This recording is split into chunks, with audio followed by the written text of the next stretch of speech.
I pulled into the driveway of my childhood home, carrying that pathetic grocery store cake, my heart filled with nervous excitement about turning 24. The white frosting had shifted slightly during the drive, and the plastic happy birthday decoration looked crooked, but I didn't care. After working double shifts at the warehouse for weeks, this modest celebration was all I could afford, yet it represented something important to me. I had been looking forward to this simple family gathering for months, imagining my parents singing happy birthday and sharing stories about my childhood. Walking up the familiar concrete steps, I noticed unusual activity through the front windows. My mother Margaret appeared at the door before I could knock her expression cold and dismissive.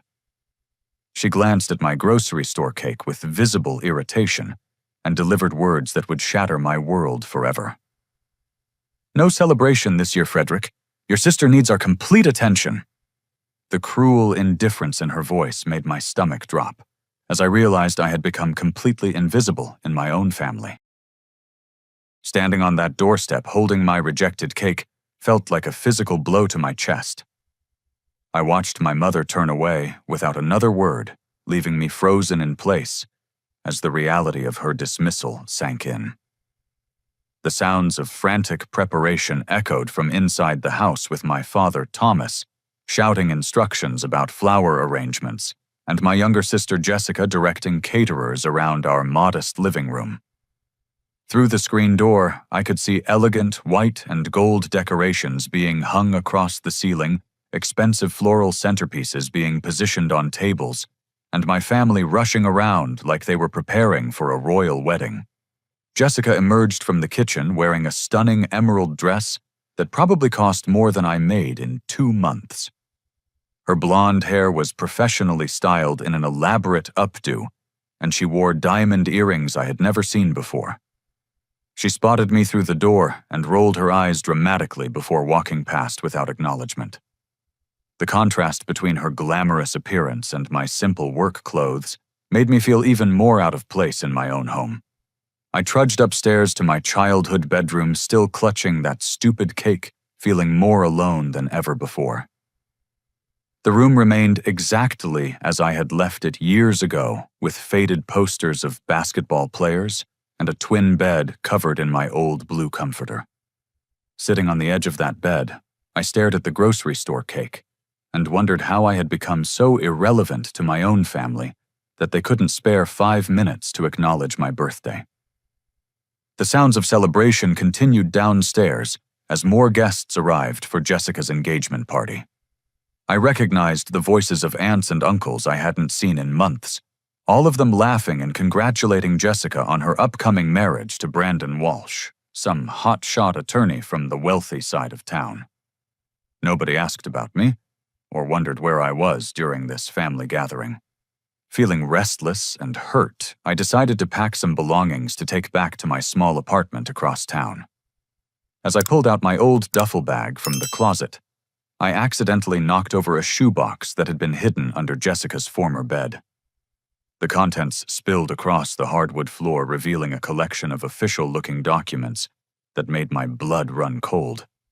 Bank statements showed my college fund, which should have contained $37,000, had been completely emptied 3 years ago. The transfer records clearly indicated the money went directly to Jessica's private art school tuition at Westmont Academy. My parents had told me the fund was lost in bad stock market investments when I desperately needed money for community college classes.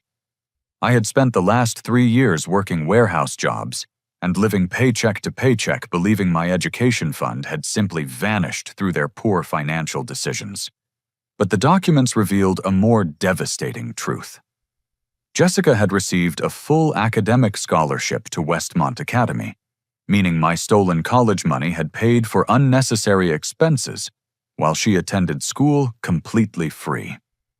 The scholarship letter was dated 6 months before my parents claimed my fund was lost, proving they had deliberately lied to me while transferring my money to Jessica. My hands shook as I discovered more evidence of their deception. Birthday cards addressed to me from both sets of grandparents over the past 5 years had been opened and kept hidden in this box. Inside each card were cash gifts, ranging from $50 to $200, totaling over $2,000 that I never received. My parents had intercepted these birthday presents and apparently spent the money on Jessica's various needs and wants. The final blow came when I found a handwritten letter from my late grandfather, Robert, specifically stating that his vintage car collection should go to me upon his death 2 years ago. The letter detailed 3 classic automobiles worth approximately $15,000 total that were meant to help me start my adult life. Instead, I found sale receipts showing my parents had sold all 3 cars immediately after Grandfather Robert's funeral and deposited the money into Jessica's savings account for what they called art supplies and educational materials. Sitting on that bedroom floor surrounded by evidence of years of systematic theft and deception, I felt my entire understanding of my family crumble. They had not only stolen my financial future, but had actively worked to ensure Jessica received every possible advantage while I struggled alone. The depth of their favoritism went far beyond simple preference. It was calculated financial abuse designed to benefit one child at the complete expense of the other. The sounds of laughter and celebration from downstairs now felt like mockery. Here I was, discovering that my family had been robbing me for years, while they threw an expensive party for Jessica's engagement using money that should have supported my education and future. The irony was devastating. I had come home hoping for a simple birthday acknowledgement, only to learn that my own family had been systematically undermining my life for years. I gathered every piece of evidence from that shoebox and marched downstairs, my heart pounding with a mixture of rage and heartbreak. The living room was filled with about 30 people, all dressed in their finest clothes and holding glasses of champagne. Jessica stood at the center of attention, showing off her enormous engagement ring to a circle of admiring relatives. My parents moved through the crowd like proud hosts accepting congratulations on their daughter's successful match with Brandon Walsh. The contrast between this elaborate celebration and my rejected birthday cake sitting abandoned on the kitchen counter filled me with burning resentment. I waited until Jessica finished her ring presentation before stepping into the center of the room, holding the damning documents high enough for everyone to see. "I need to talk to all of you about something important," I announced loudly enough to cut through the party chatter. The room gradually fell silent as faces turned toward me with various expressions of annoyance and confusion. My mother, Margaret, looked mortified that I was disrupting Jessica's special moment, while my father, Thomas, stepped forward with obvious irritation. "Frederick, this is neither the time nor the place for whatever complaint you have now," Thomas said dismissively, his voice carrying the same tone he might use with a disobedient child. "Your sister is celebrating her engagement, and you need to respect that this day is about her happiness." "Funny you mention respect," I replied, my voice steadying as I held up the bank statements. "I just found these documents that show you transferred my entire college fund to pay for Jessica's art school tuition 3 years ago.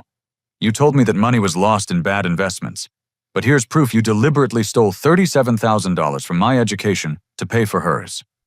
An uncomfortable murmur went through the crowd as relatives glanced between me and my parents. Jessica's face flushed red, but not from embarrassment. Instead, her expression showed pure anger that I was causing this scene during her celebration.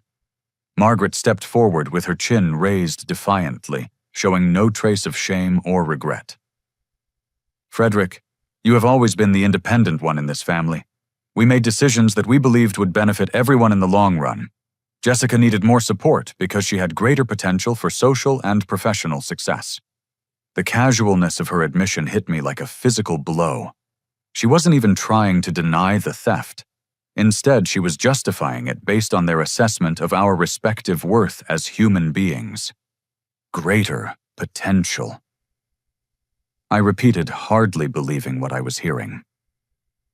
"So you decided I didn't deserve the money my grandparents saved for my education because you thought Jessica was prettier and more likely to marry, well, Thomas nodded without hesitation, as if this logic was perfectly reasonable. Son Jessica has always had natural advantages that you lack. She's more socially gifted, more attractive, and frankly more likely to achieve the kind of success that reflects well on our family. We invested in the child who could give us the best return on our efforts. The words hung in the air like poison, and I watched several relatives shift uncomfortably at this brutal honesty.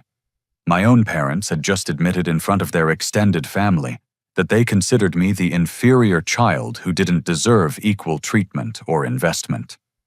Return on investment, I asked, my voice rising. I'm your son, not a business decision. And what about these birthday cards from Grandma Rose and Grandpa William? You've been stealing cash gifts addressed to me for years. I held up several opened envelopes, and I saw my grandmother Rose gasp in shock from across the room.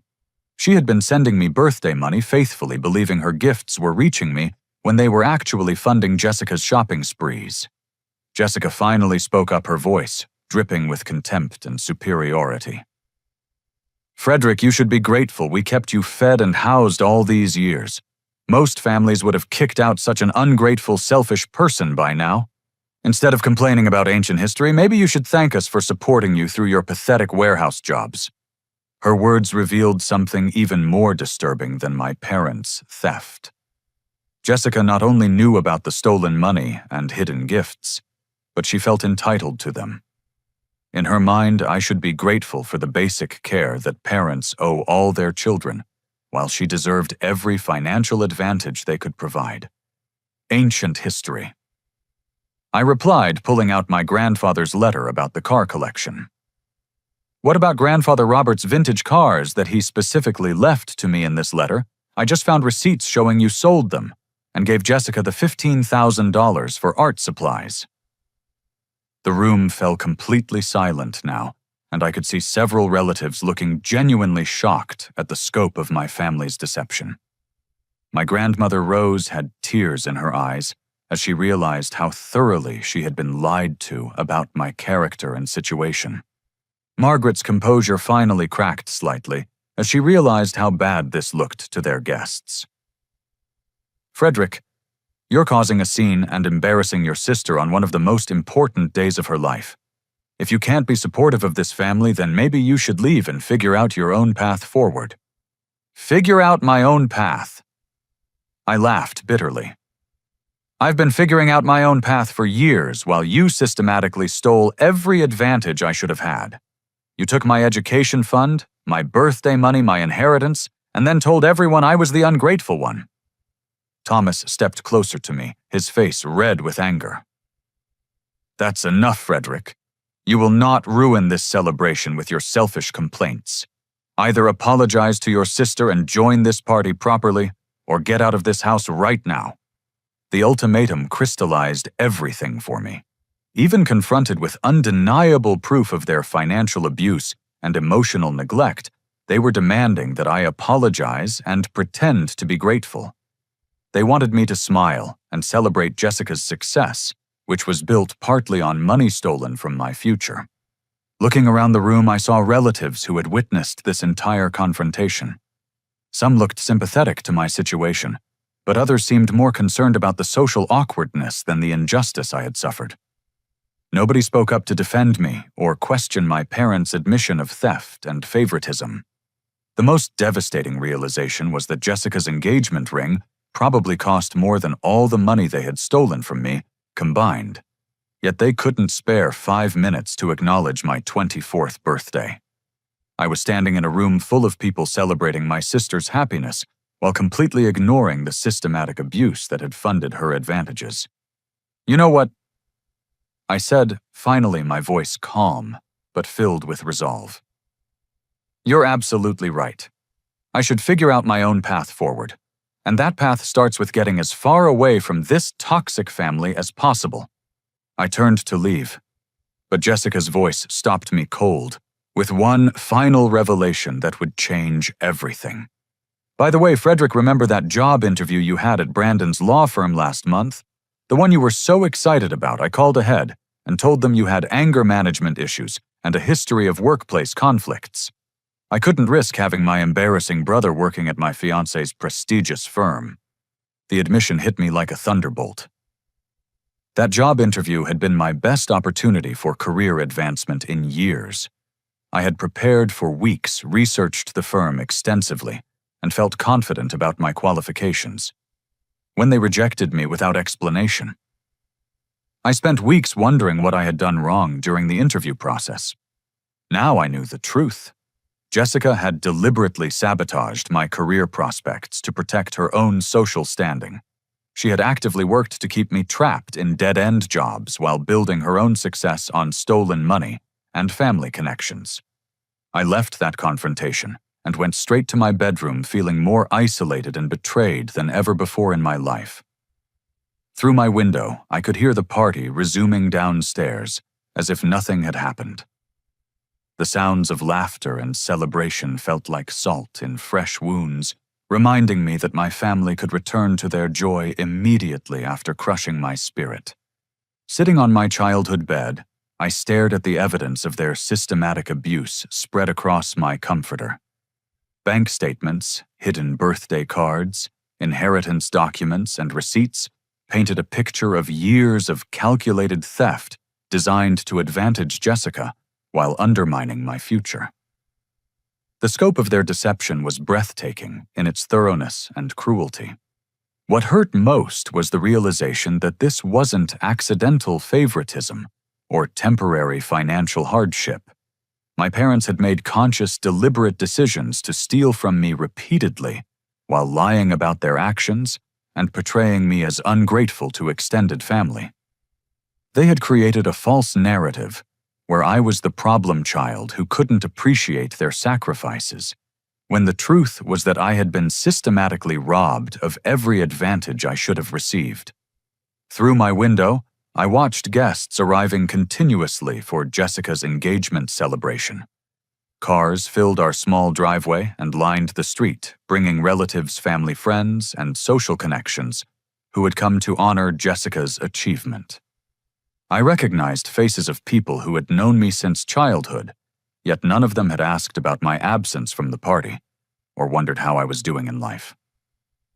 The more I observed the celebration below, the more I understood how completely my family had erased me from their narrative. These guests believed they were attending a family celebration, but they had no idea that one family member was upstairs nursing wounds from years of abuse and theft. My parents had successfully conditioned everyone to overlook my existence and focus solely on Jessica's accomplishments. Around 11 o'clock that evening, I watched my grandmother Rose arrive with a beautifully wrapped gift and a bright smile. She hugged Jessica warmly and congratulated my parents on raising such a successful daughter. Seeing her genuine happiness and pride made my heart ache, knowing she had been deceived about my character for years. She believed I was the ungrateful grandson who had abandoned the family, when the truth was that I had been systematically pushed out and robbed. The sight of Grandma Rose celebrating downstairs while believing lies about me became the final breaking point. I realized that staying in this environment would only lead to more pain and manipulation. My family had shown they were willing to steal from me, lie about me, and sabotage my career prospects to maintain Jessica's advantages. There was no scenario where this dynamic would improve or where I would receive fair treatment. I pulled out my phone and checked my bank account balance, $837. It wasn't much, but it represented every penny I had saved from my warehouse job over the past 6 months. This money was mine, earned through my own labor, and couldn't be stolen or manipulated by my family. Opening my laptop, I began researching bus tickets and job opportunities in distant cities. I needed to get far enough away that my family couldn't continue interfering with my life, but close enough to major employment centers where I could rebuild my career. Austin, Texas caught my attention because of its growing tech industry and lower cost of living compared to major coastal cities. As I researched Austin apartments and job listings, my phone buzzed with a text message from my old college friend Alex Chen, who had moved to Texas after graduation. The timing felt like fate. "Hey Frederick, hope you're doing well. My startup company in Austin is looking for someone with your customer service background. Entry level, but good growth potential." Interested. I stared at that message for several minutes, feeling like the universe was offering me a lifeline exactly when I needed it most. Alex had no idea about my family situation or the crisis I was experiencing.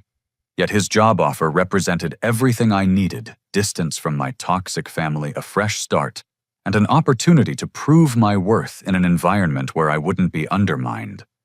I immediately replied, "Very interested. Can you send me details? I'm looking to relocate soon." His response came quickly with company information and contact details for the hiring manager. The position was customer support for a tech startup called Innovate Tech Solutions, with potential for advancement based on performance. The salary was modest, but enough to support myself while building toward something better. Downstairs, the engagement party reached its peak with toasts and speeches praising Jessica's beauty, intelligence, and bright future. I heard my father's voice booming through the house as he told guests how proud he was of his daughter's success and how she represented everything wonderful about their family values. The irony was devastating. They were celebrating family values while having systematically abused and stolen from their own son. They praised Jessica's character while knowing she had sabotaged my career prospects out of pure selfishness. The disconnect between their public image and private actions revealed the depth of their hypocrisy. I began packing my belongings with methodical determination. Clothes, personal documents, a few sentimental items, and my laptop fit easily into 2 duffel bags and a backpack. The material evidence of my 24 years in this house was shockingly minimal, which somehow made leaving easier.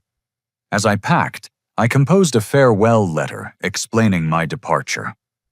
I wanted them to understand that I knew about all their lies and theft, but I also wanted to maintain some dignity in my exit. The letter was brief and factual, stating that I had discovered their financial abuse, understood their true feelings about my worth, and was leaving to build a life where I wouldn't be sabotaged or stolen from. I placed the letter on my pillow, where they would eventually find it along with copies of all the evidence I had discovered. They needed to know that I was aware of their actions and that their manipulation had been exposed. Around midnight, as the party finally wound down and guests began leaving, I loaded my belongings into my beat-up Honda Civic. The car was 12 years old, with over 200,000 miles, but it was mine earned through my own work and untainted by my family's manipulation. Starting the engine, I took one last look at the house where I had spent my childhood. Light glowed from the windows, where my family was probably cleaning up from Jessica's celebration, discussing what a wonderful evening it had been and how bright her future looked. They had no idea that I was disappearing from their lives forever. As I drove away from Millbrook, Ohio at 12:30 in the morning, I felt a strange mixture of grief and liberation. I was leaving behind everything familiar and venturing into complete uncertainty. But I was also escaping a toxic environment that had been poisoning my life for years. At a gas station on the edge of town, I stopped to buy coffee for the long drive to Texas. Standing in the fluorescent-lit convenience store, I pulled out my wallet and found the few family photos I always carried. Pictures of Christmas mornings, summer vacations, and birthday celebrations from happier times when I believed my family loved me equally. Without hesitation, I threw those photos into the gas station trash can. They represented a false history, where I was valued and loved, when the reality was that I had been tolerated at best and systematically undermined at worst. Keeping those pictures would only remind me of illusions that had been shattered forever. Getting back into my car, I programmed Austin, Texas into my GPS and began the 9-hour drive toward my new life. The highway stretched endlessly ahead of me, dark and uncertain, but for the first time in years, I felt like I was moving toward hope instead of away from it. The drive to Austin took me through the heart of America, past small towns and endless farmland that looked nothing like the suburban Ohio landscape I was leaving behind. I drove straight through the night, fueled by gas station coffee, and the adrenaline of making the biggest decision of my life. When the Austin skyline appeared on the horizon at 8 in the morning, I felt like I was arriving in a completely different world. Alex met me at a downtown diner called Magnolia Cafe, and I was struck by how much more confident and successful he looked compared to our college days. He wore a crisp button-down shirt and spoke enthusiastically about the tech startup scene in Austin, describing opportunities and growth potential that seemed impossible from my warehouse job perspective. Innovate Tech Solutions is exactly the kind of place where hard work gets noticed quickly, Alex explained over breakfast tacos. The owner, Diana Martinez, built the company from nothing 5 years ago, and she promotes based on results, not politics or connections. If you can solve problems and improve systems, you'll advance faster than you ever could at a traditional corporation. The company occupied the second floor of a converted warehouse in East Austin, with exposed brick walls, standing desks, and an open layout that felt energetic and collaborative. During my interview with Diana, a sharp-eyed woman in her early 40s, I was honest about my background in customer service and my eagerness to learn technical skills. "I'm not looking for someone with perfect credentials," Diana told me. "I need someone who can think critically, communicate clearly with frustrated customers, and identify patterns in the problems we're solving. Technical skills can be taught, but problem-solving instincts are either there or they aren't." She offered me the position on the spot with a starting salary of $35,000, which was modest but enough to cover basic living expenses in Austin. More importantly, she outlined clear advancement opportunities based on performance metrics and skill development. I found a studio apartment in a converted house near the university for $600 a month. The space was tiny but clean, with hardwood floors, tall windows, and enough room for a bed desk and small kitchen table. After years of living in my childhood bedroom or sharing cramped spaces with roommates, having my own place felt like a luxury. The first few months at Innovate Tech were challenging but exhilarating. I handled customer support calls for small businesses using the company's project management software, troubleshooting technical issues, and explaining system features. Within weeks, I began noticing patterns in customer complaints and suggestions that revealed underlying problems with the software's user interface. Instead of just solving individual problems, I started documenting these patterns and proposing systematic improvements. I created detailed reports showing how minor changes to the software could prevent dozens of support calls and improve customer satisfaction scores. Diana noticed my initiative immediately.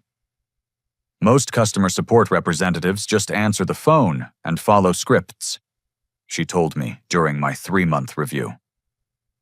"You're thinking like a product developer identifying root causes instead of just treating symptoms. That's exactly the kind of thinking that builds successful companies."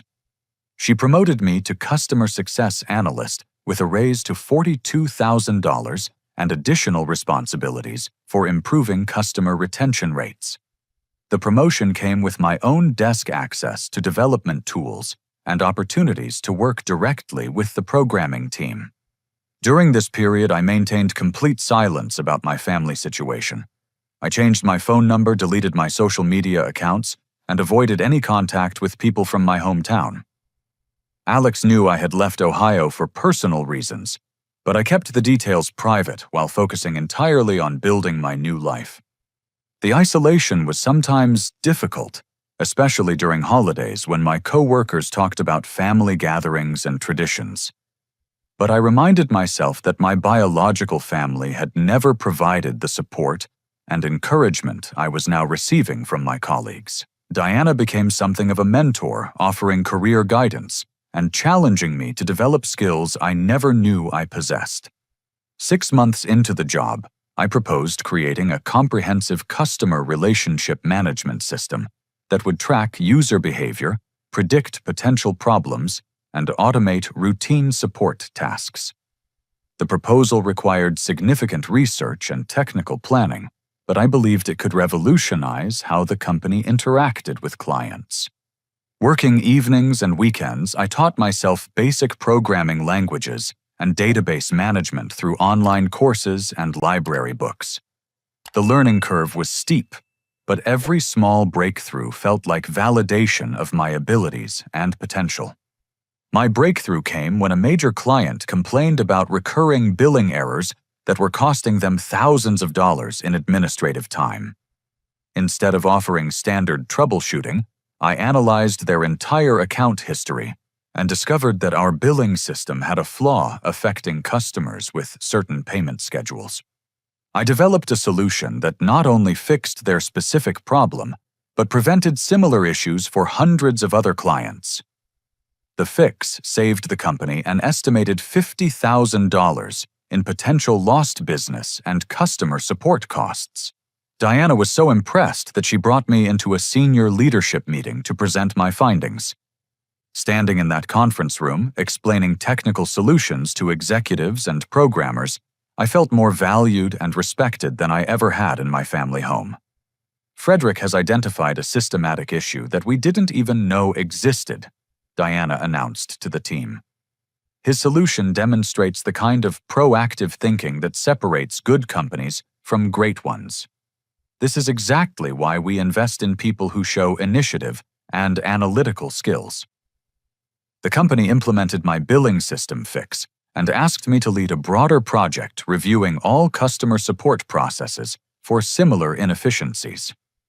My role expanded again with another promotion to junior developer and a salary increase to $58,000. More importantly, I was gaining confidence and technical skills that opened doors to opportunities I had never imagined possible. The warehouse jobs in Ohio had felt like dead ends with no advancement potential, but this environment rewarded innovation and hard work with real career growth. Around my first anniversary at Innovate Tech, I learned through mutual acquaintances that Jessica's engagement had ended dramatically. Apparently, Brandon had discovered her secret shopping addiction and credit card debt totaling $25,000. He broke off the engagement when she couldn't explain how she had accumulated such massive debt while living rent-free at home. My parents were reportedly struggling to help Jessica pay off her credit cards while dealing with reduced income from my father's job insecurity. The financial strain of supporting Jessica's lifestyle was apparently causing significant stress in their marriage. Learning about their problems felt strange and distant, like hearing gossip about acquaintances rather than immediate family. I felt no satisfaction in their struggles, but also no urge to return and help them through their difficulties. They had made their choices about whose future to invest in, and now they were experiencing the consequences of those decisions. Instead of dwelling on their situation, I focused on my own continued growth. I enrolled in evening programming classes at Austin Community College and began developing a more sophisticated customer service automation platform that could potentially serve businesses beyond Innovate Tech. The technical challenges were exciting and challenging in ways that my previous jobs had never been. Every problem I solved and every skill I developed felt like building towards something meaningful and sustainable rather than just earning a paycheck. By the end of my first year in Austin, my net worth had grown to nearly $15,000 through careful saving and budgeting.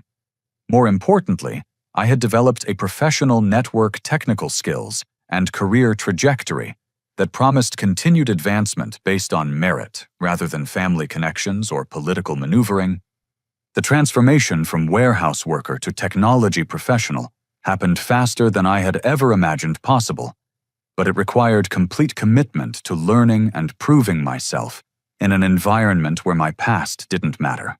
In Austin, I was judged solely on my abilities and contributions, which was all I had ever wanted from my family. During my second year at Innovate Tech, my customer service automation project evolved into something much larger than I had originally envisioned. The system I developed could analyze customer interactions across multiple channels, predict support needs before problems occurred, and automatically resolve common issues without human intervention. The breakthrough came when I realized that small businesses across multiple industries faced identical customer service challenges, but lacked the resources to develop sophisticated solutions. My automation platform could be adapted to serve restaurants, retail stores, professional services, and online businesses with minimal customization.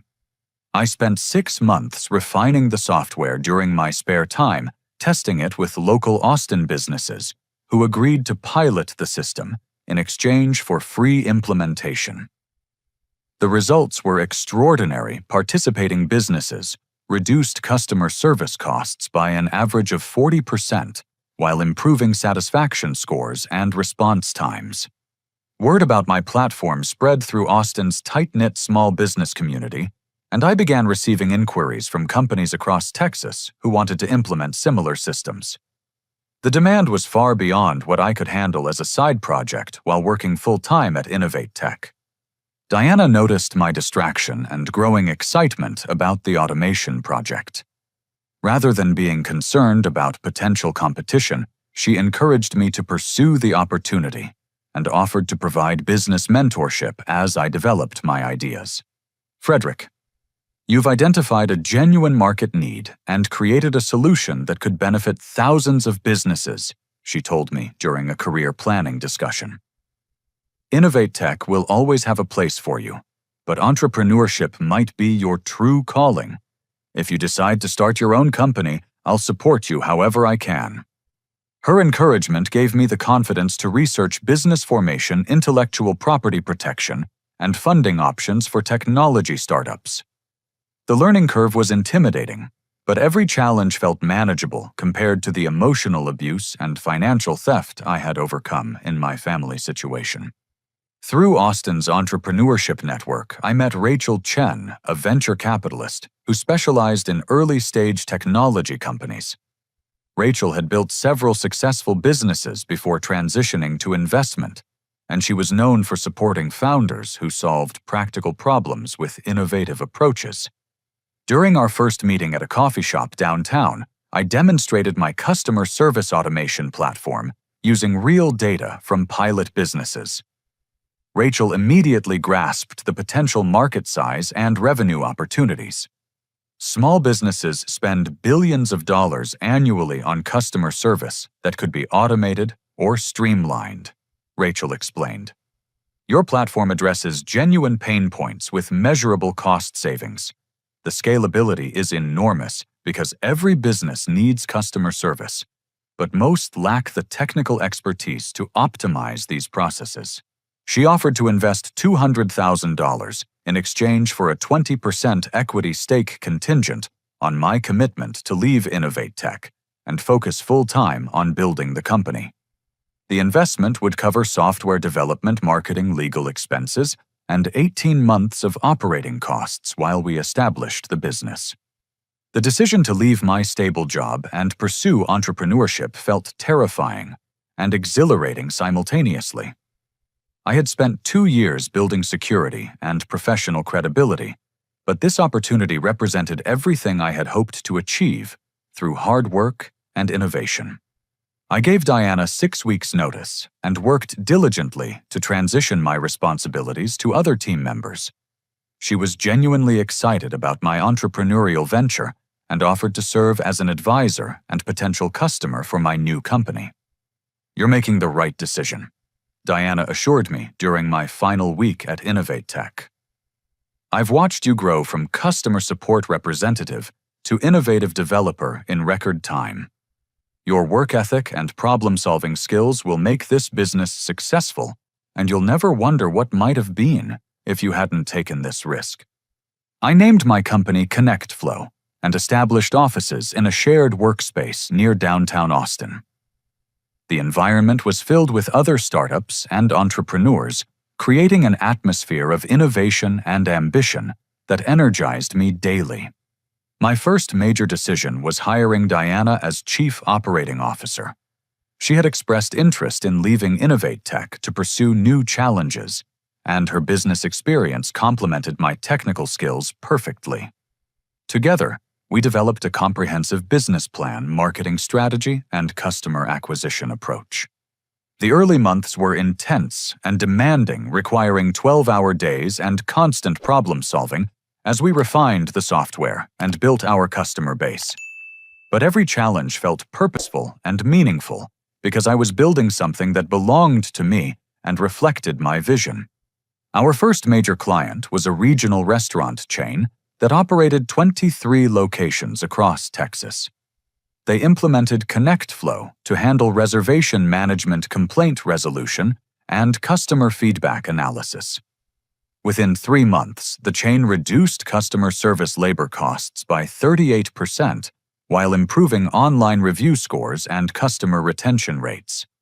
The success story provided credibility and referrals that accelerated our growth exponentially. Local business magazines featured ConnectFlow as an innovative Austin startup, and industry publications recognized our platform as a breakthrough solution for small business customer service automation. By the end of our first year, ConnectFlow had 47 active business clients and generated over $1 million in revenue. My personal net worth reached $300,000 through salary equity appreciation and careful financial management. More importantly, I had proven to myself that my family's assessment of my potential was completely wrong. They had believed Jessica was more likely to achieve professional success because of her social advantages and physical attractiveness. But I had built a profitable company based on intelligence, creativity, and determination. During this period of rapid business growth, I occasionally heard updates about my family through mutual connections in Ohio. Jessica had moved back home after her broken engagement and was struggling to find employment that matched her art degree qualifications. My parents' marriage was reportedly strained due to financial pressure and disagreements about how to support Jessica's continued dependence. My father, Thomas, had lost his middle management position due to company downsizing and was working temporary assignments that paid significantly less than his previous salary. My mother, Margaret's part-time retail job barely covered basic household expenses, and they were behind on mortgage payments. The contrast between my success and their struggles was striking, but I felt no desire to gloat or seek revenge. Instead, I focused on continuing to build ConnectFlow into a sustainable business that could support multiple employees and serve hundreds of clients. The most satisfying aspect of my success was earning respect and recognition based entirely on merit. My clients valued ConnectFlow because it solved their problems and improved their profitability, not because of family connections or social advantages. This validation meant more to me than any amount of money because it proved that hard work and innovation could overcome any disadvantage. Rachel's investment had been based on her confidence in my abilities and business potential. Diana had joined my company because she believed in my vision and leadership skills. Our clients recommended ConnectFlow to other businesses because they experienced tangible benefits from our services. This network of professional relationships built on mutual respect and shared success felt more valuable and meaningful than the family connections I had lost through my departure from Ohio. I was finally surrounded by people who appreciated my contributions and supported my continued growth. The transformation of ConnectFlow from startup to established business happened faster than I had ever imagined possible. During our second year, we expanded our customer base to over 200 businesses across 7 states, ranging from local restaurants to regional professional service firms. Our revenue grew to $4 million annually, and the company employed 15 people in various technical and support roles. My personal breakthrough came when Tech Global Industries, a major corporation that provided software solutions to Fortune 500 companies, approached us about acquiring ConnectFlow. Their executives had been monitoring our growth and were impressed by our customer retention rates and innovative automation features. The acquisition negotiation process lasted 3 months and involved detailed financial audits, technical assessments, and strategic planning sessions. Tech Global wanted to integrate ConnectFlow's platform into their existing product suite and leverage their massive sales network to reach enterprise-level clients. The final offer was $12 million for complete ownership of ConnectFlow, with additional performance bonuses if revenue targets were met over the following 3 years. After consulting with Rachel and Diana, I accepted the deal, which would give me $8 million after taxes, investor payments, and employee bonuses. Signing those acquisition papers felt surreal and overwhelming. 3 years earlier, I had left my family home with $800 and a beat-up Honda Civic. Now I was a millionaire at 27 years old, with more financial security than I had ever thought possible. The first thing I did with my newfound wealth was purchase a luxury penthouse apartment in downtown Austin, with panoramic city views and high-end amenities. The space was 10 times larger than my original studio apartment, with a gourmet kitchen, walk-in closets, and a home office overlooking Lady Bird Lake. I also bought a Tesla Model S and began traveling internationally for both business and pleasure. Visiting London, Tokyo, and Sydney opened my perspective on global markets and business opportunities, while providing experiences I had only dreamed about during my warehouse worker days. The acquisition made local business news with Austin magazines featuring my story as an example of entrepreneurial success in the city's growing tech sector. The articles described my rapid rise from customer service representative to millionaire business owner, though they didn't mention my family background or personal struggles.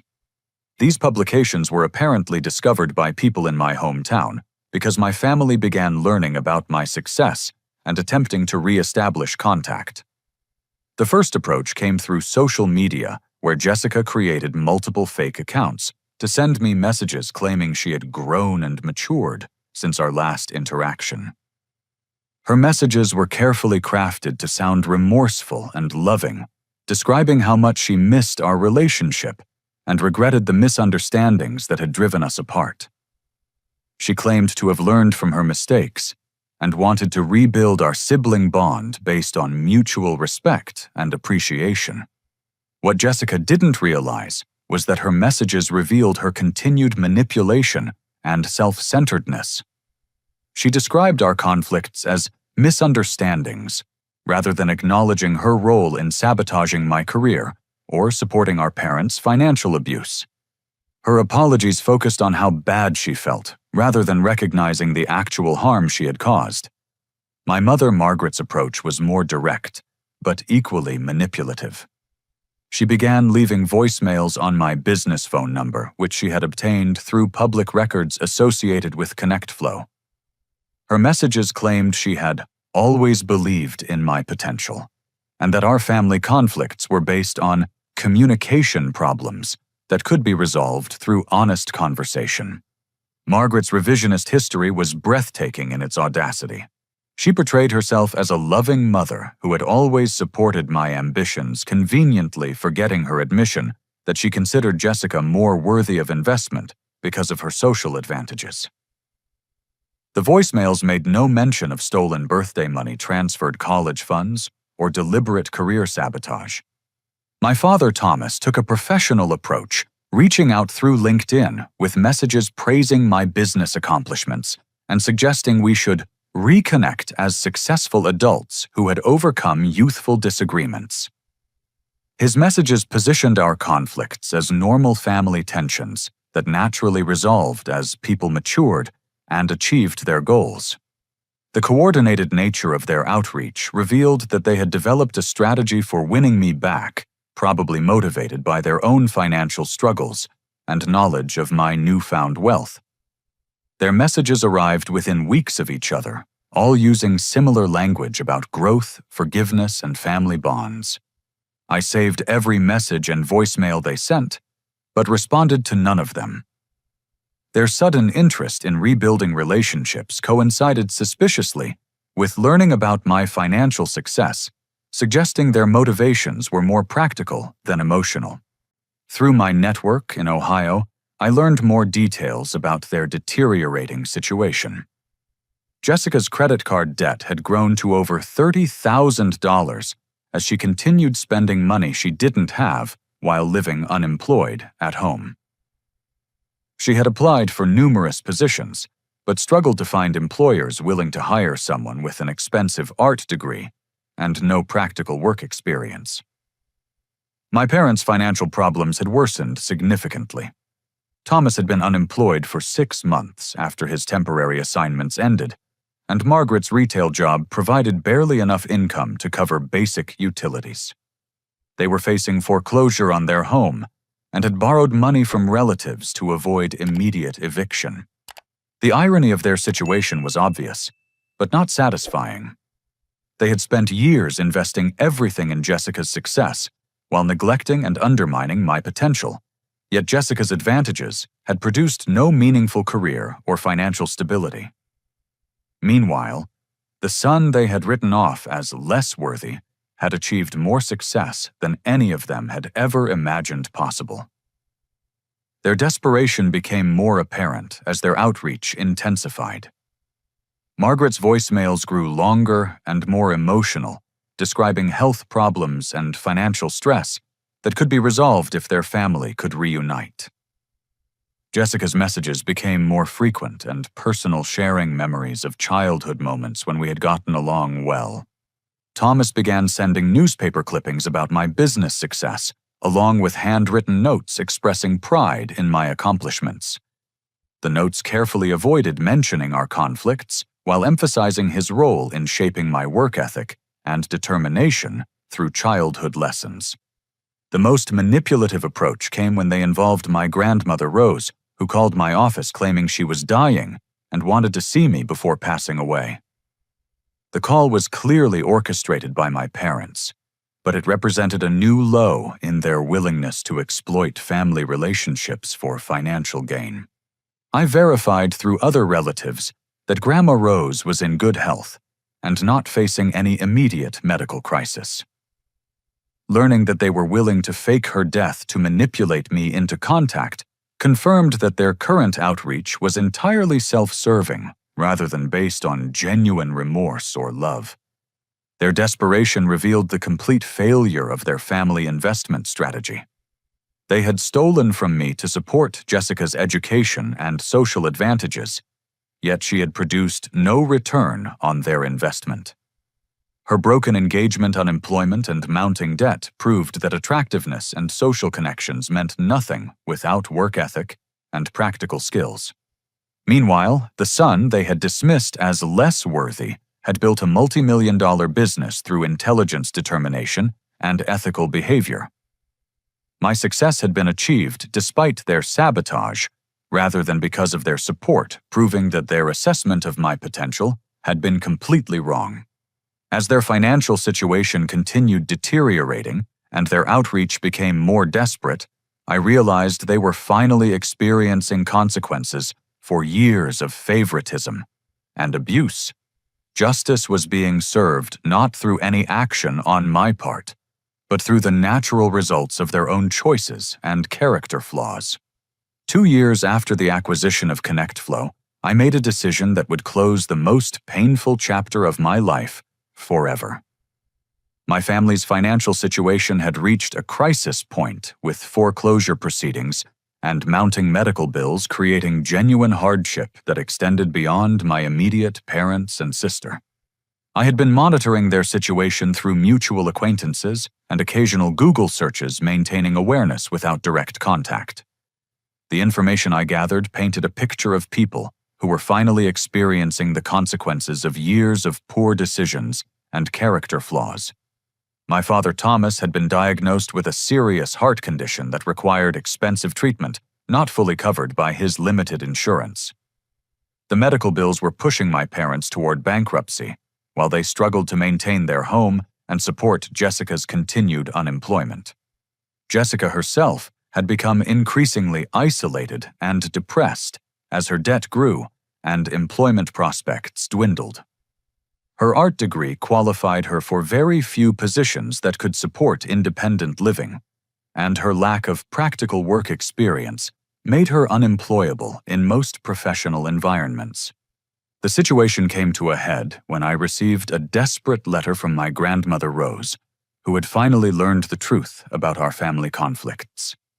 The letter was heartbreaking in its honesty and shame, as she described how my parents had manipulated her for years with false stories about my character and behavior.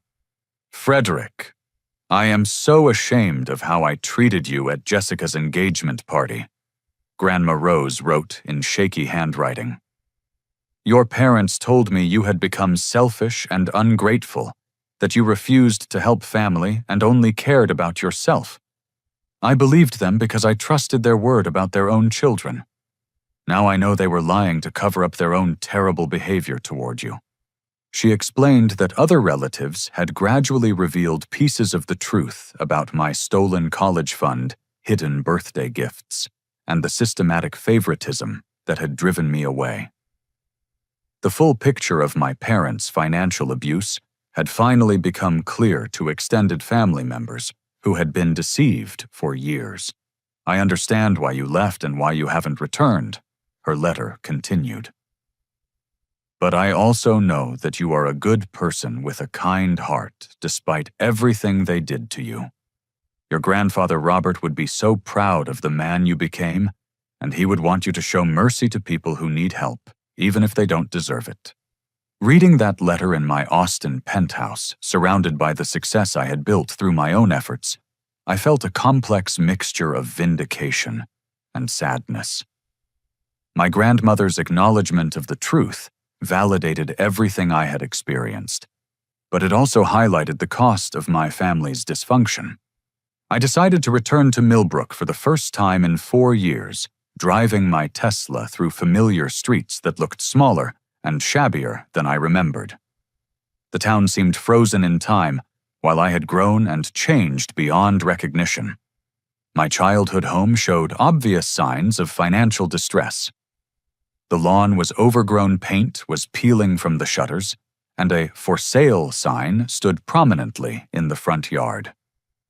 The house that had once represented stability and family connection now looked like a symbol of decline and failure. I drove to Murphy's Diner downtown, knowing it was a place where I might encounter family members or old acquaintances. Sure enough, my grandmother Rose was having coffee with 2 other elderly women when I walked through the door. Her face showed shock and joy when she recognized me. "Frederick." "Oh my goodness, look at you," she said, rising carefully from her booth to embrace me. The other women stared openly as Grandma Rose introduced me as her successful grandson, who owned a technology company in Texas. We sat together while she apologized repeatedly for believing my parents' lies and treating me poorly during my final years at home. Her remorse was genuine and painful to witness, and I assured her that I understood she had been deceived by people she trusted. "They told everyone you abandoned the family without explanation," Grandma Rose explained. "We thought you were selfish and ungrateful, that you couldn't be bothered to help during difficult times. Nobody knew about the money they took from you, or how badly they treated you." Our conversation was interrupted when my parents and Jessica entered the diner, having heard through small-town communication networks that I was back in Millbrook. Their appearance was shocking in its deterioration from the confident, well-dressed people I remembered from Jessica's engagement party. Thomas looked significantly older and thinner, his face gray with illness and stress. Margaret appeared worn down by financial worry and emotional strain. Jessica seemed the most changed, having lost the vibrant confidence that had once defined her personality. They approached our table hesitantly, unsure of their reception, but desperate enough to risk public rejection. The other diners watched with obvious curiosity as this family drama unfolded in their quiet restaurant. Frederick, my mother began carefully, "We've been hoping to talk with you. We know there were problems in the past, but we want to make things right between us." The word problems was such a massive understatement that I almost laughed. Their systematic theft and emotional abuse had been reduced to problems that could be resolved through conversation and goodwill. Making things right would require acknowledging what actually happened. I replied calmly, "Are you prepared to admit that you stole my college fund, hid my birthday gifts, sold my inheritance, and sabotaged my career prospects to benefit Jessica?" The directness of my question clearly shocked them, but they were too desperate to retreat. Thomas nodded reluctantly, while Margaret looked uncomfortable with my specific accusations. "We made mistakes in how we handled family finances," Thomas admitted carefully. "We thought we were making decisions that would benefit everyone in the long run, but we realize now that we hurt you unfairly." Jessica remained silent, staring at the table while her parents attempted damage control. Her inability to contribute to the conversation suggested she felt no genuine remorse for her role in my mistreatment. "The money isn't really the issue anymore," I explained. "I've been financially successful despite your sabotage, not because of your support. What matters is whether you understand why your behavior was wrong and whether you're capable of treating people differently in the future." I looked directly at Jessica, who finally met my eyes with a mixture of shame and defiance. "Do you understand that sabotaging my job interview was cruel and destructive? Do you recognize that your actions were designed to keep me from succeeding while you advanced through stolen advantages?" Jessica's response was barely audible. "I was scared that having you at Brandon's firm would embarrass me. I know it was wrong, but I was protecting my relationship." Her answer revealed that she still didn't understand the fundamental ethics of what she had done. She was sorry for the consequences, but not for the thought process that led her to sabotage her own brother's career prospects. Despite their imperfect understanding of their past behavior, I realized that they were finally experiencing genuine hardship that had stripped away their arrogance and entitlement. The natural consequences of their choices had taught them lessons that my arguments never could. "I'm willing to help with Dad's medical bills and prevent you from losing the house," I announced, causing visible relief to wash over their faces. "But there will be conditions that must be met before and during any financial assistance." I outlined my requirements. They would attend family counseling to address their dysfunction and favoritism. They would publicly acknowledge their past mistreatment to extended family members who had been deceived, and they would commit to treating all family members with equal respect and consideration. Additionally, Jessica would be required to find employment within 6 months and begin paying down her credit card debt through her own labor. My assistance would cover emergency medical and housing costs, but would not subsidize continued unemployment or irresponsible spending. Most importantly, I concluded, you need to understand that this assistance is based on mercy, not obligation. I owe you nothing after years of abuse and theft. I'm helping because I choose to show compassion, but I expect accountability and genuine change in return. The conditions were challenging, but fair, requiring them to address the root causes of their dysfunction rather than simply accepting financial rescue. Their willingness to meet these requirements would demonstrate whether they were capable of growth and change. Over the following months, my family slowly began meeting the conditions I had established. They attended counseling sessions that forced them to confront their patterns of favoritism and manipulation. Extended family members learned the truth about my departure and the circumstances that had driven me away. Jessica found employment at a local marketing firm and began paying down her debt through monthly installments. The work was challenging for someone accustomed to family support, but it provided her with independence and self-respect that she had never earned before. My parents' attitude toward me changed fundamentally as they recognized that my success was self-made rather than accidental. They began treating me with respect and appreciation instead of the dismissive tolerance I had experienced throughout my childhood. The transformation wasn't complete or perfect, but it represented genuine progress toward healthier family dynamics. More importantly, I learned that my greatest success wasn't financial wealth, but the emotional maturity to forgive people who had wronged me while still protecting myself from future abuse. My story taught me that family relationships must be built on mutual respect and genuine care, not genetic connections or social expectations. True success means having the strength to walk away from toxic situations, the wisdom to build something better through your own efforts, and the compassion to extend mercy when it's deserved.